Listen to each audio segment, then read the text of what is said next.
She sang the most successful Christian song of all time, a song about what God says is true about you. And then, at the peak of it, someone asked her what God says about one particular thing, and the biggest voice in Christian music answered, "I can't say." This is the story of Lauren Daigle, You Say, and the 4 words that split the church, and it's not really about a talk show, or even about sexuality. It's about what happens to the truth when the person holding the microphone decides it's safer not to say it. First, understand how big this was, because it makes everything that follows heavier. In 2018, Lauren Daigle released You Say, and it did something no Christian song had ever done. It jumped 33 spots to number 1 in a single week. It sat at number 1 on the Christian chart for 129 weeks, the longest run of any song in any genre in the history of that Billboard chart. It crossed onto the mainstream Hot 100. It went 4 times platinum and won 2 Grammys. And listen to what the song actually says, because the irony is almost unbearable. You say I am loved. You say I am strong. You say I am held. You say I am yours. The whole point of the song is that your identity isn't decided by the world, it's decided by what God says. Remember that. It's about to matter enormously. Because that voice, that exact voice, was about to be asked what God says. And here's where I want to be fair to her, before I'm not. In October 2018, she went on The Ellen Show and sang. And a wave of Christians came after her just for being there, for standing on a stage owned by a gay woman. And honestly, that criticism was weak. Jesus ate with the people the religious crowd wouldn't sit near. If your gospel can't survive being in the same room as a sinner, it isn't the gospel, it's a bunker. On the Ellen thing, Daigle was right and her attackers were wrong.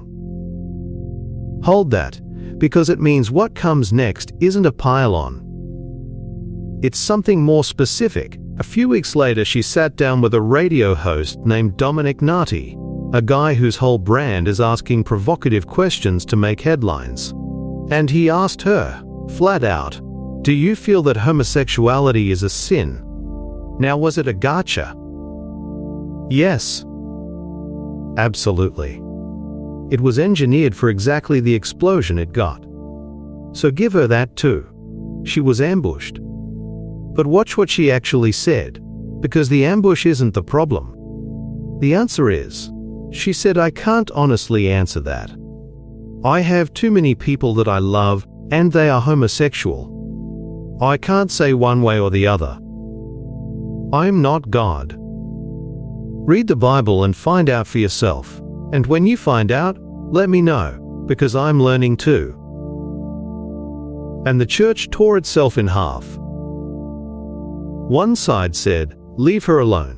She's a singer, not a theologian. That's humility."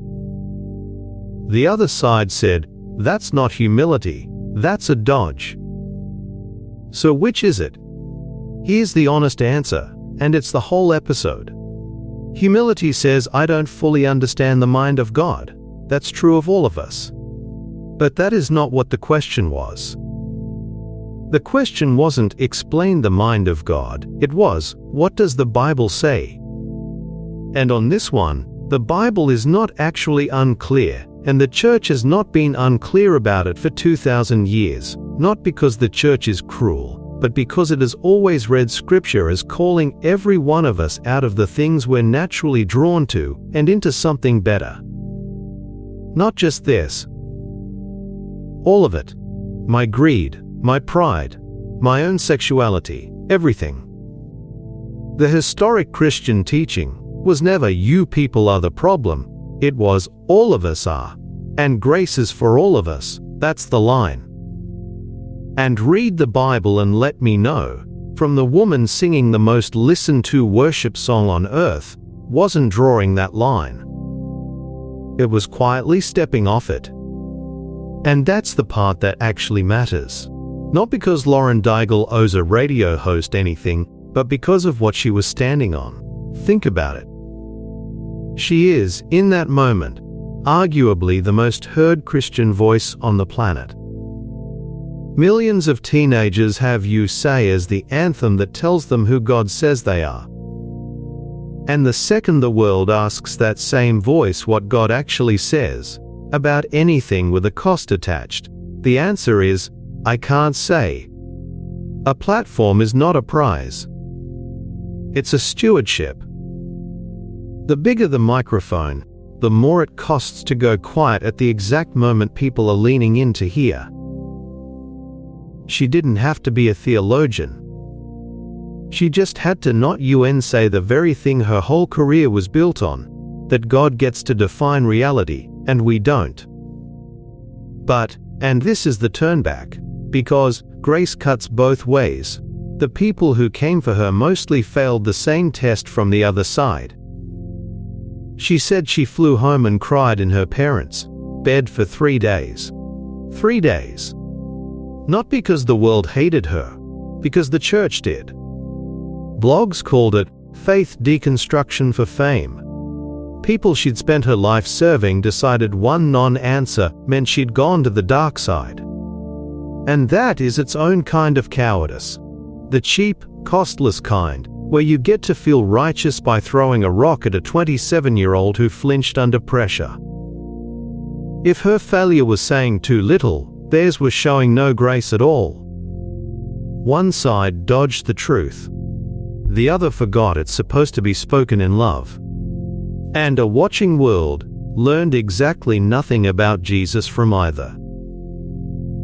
So what should have happened? Something almost nobody in this whole story managed: the truth and the love in the same sentence.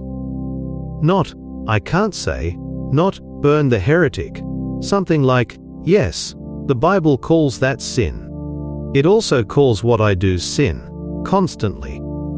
And the same Jesus who won't lie to me about any of it went to a cross for all of it.